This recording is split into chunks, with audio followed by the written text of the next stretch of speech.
Welcome back. We have been dealing with interest and time value module, in which we have studied various types of interest computations, which we dealt in detail simple interest concept and compound interest concept.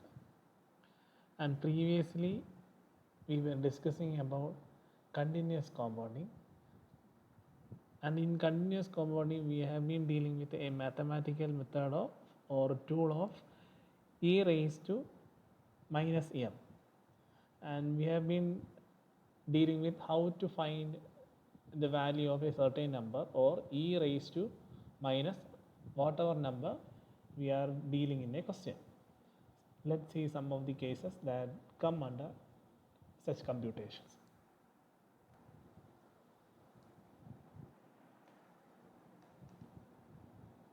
Okay, continuation of e raised to minus m.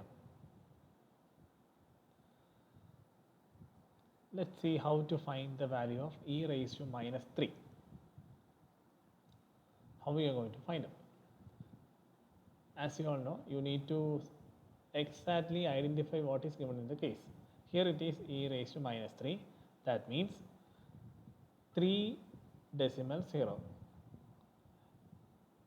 Here the number is 3. It means that 3.0, 3 decimal 0. And I hope you are all aware about the table which we have discussed previously. This is a table, and we know that here there is column and row, and column represents whatever that comes before decimal, and this row, this top row represents whatever that comes after decimal. Here it is given that e raised to minus 3, and 3 means any number which is given alone is other meaning is 3.0 or 3.0. The other meaning of 3.3 is 3.0, and in here check this column, this one.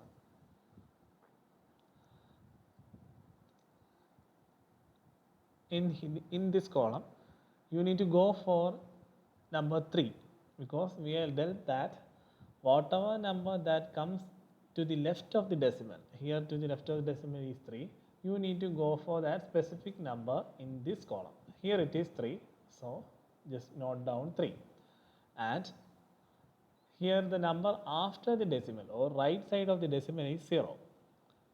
That is, you need to check this point, 0.0 in this top row. And finally, the value of e raised to minus 3 is the point where 3 and 0.0 intersect. So the value is 0.0498. I hope you understand the concept. Let's try some other cases. So whenever you come across a number like this, e raised to minus 3 or minus 2 or minus 9, whatever number, just make sure if it is a single number, consider it as that particular number 0.0. Okay, just go through it. Let's try some other cases.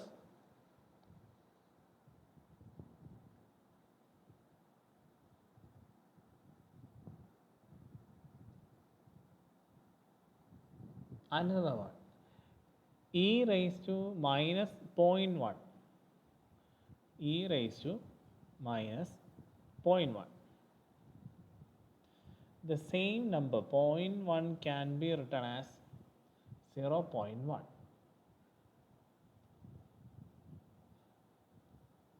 And in the table, you know, there is one column and there is one row, and whatever number that comes to the left of the decimal belongs to this column, and whatever the number that comes to the right of the decimal belongs to this row. Okay, so as per this, here the first one is whatever number that comes to the left is 0. So here the number is 0. So check the column where the 0 persists.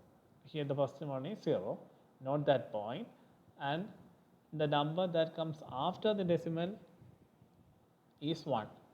So go for the row. Here it is 0.1, and note that point. So the value of e raised to minus 0.1 is a point where 0 and 0.1 intersect, that is 0.9048. I hope you are getting familiar with the concept. Just go through it, try out some of the examples relating to it. You will get acquainted with it, and we will discuss about the various cases that come under this case. And remember one more thing, here the table it is value of e raised to minus m. Minus m is the concept is that the table or all the numbers or values in this table are represented in minus m property. It is one of the property in maths. So while computing our application level questions in regarding interest or compound interest or continuous compounding cases, whenever you come across this computation of e raised to minus m, remember that the value as per this table represent minus. So for the computation purpose, you need to convert the sign to positive. Positive means whenever you get a number, whenever you find the value, whatever it is, e raised to minus, whatever it is, you will finally arrive at, for this case, e raised to minus 0.1, you got 0.9048. This is a value that is based on e raised to minus m. We need a positive value, that is e raised to plus m. So during computation, you can't directly use the table value as per this particular table. You need to convert it to positive value. The simple procedure for converting into positive is just compute whatever the number as per these steps which we have been dealing with and find the value, and finally before substituting the same in the application level questions, you need to divide this one, that is 1 divided by whatever number you computed as per the table will give the positive version of that particular value. You may find it confusing, don't worry, we will discuss about that same part in application level questions. Okay, let's try some other case. E raised to minus 1.23. Okay, how we are going to do it? First of all, the basic concept, just extract the numbers which has been given. Here it is e raised to minus 1.3, so it can be written as 1.23. See, 1.23. There is no further explanation regarding that. And you all know the drill. Whatever number that comes to the left of the decimal belongs to the column, and whatever number that comes to the right of the decimal belongs to row. So let's check the point where 1 and 2 columns meet. I hope you all are aware about the concept. Here the number that comes to the left of the decimal is 1. So go for the column. Here it is 1. Just mark it down. And number that comes to the right of the decimal is 2. So again go for the row where the number is 0.2. And the point where 1 and 2 intersect or meet is 0.3012. Don't consider that as a final value, because as per the details given, here it is e raised to minus 1.23. As per the details given, the 0.3012 is a value where 1 and 2 intersect. What about 3? You need to consider that 3. And how we are going to deal with that particular 3? Let's see. Here there is another number 3. So you need to find the value of 3, but in the table there is only one row and one column, and we already found the value where row and column meet, and how we are going to find the value of this extra 3. Okay, understand very thoroughly that here the number is 1.23. Just concentrate on this number. Here 3. 3 is the number or the digit that comes to the second after the decimal.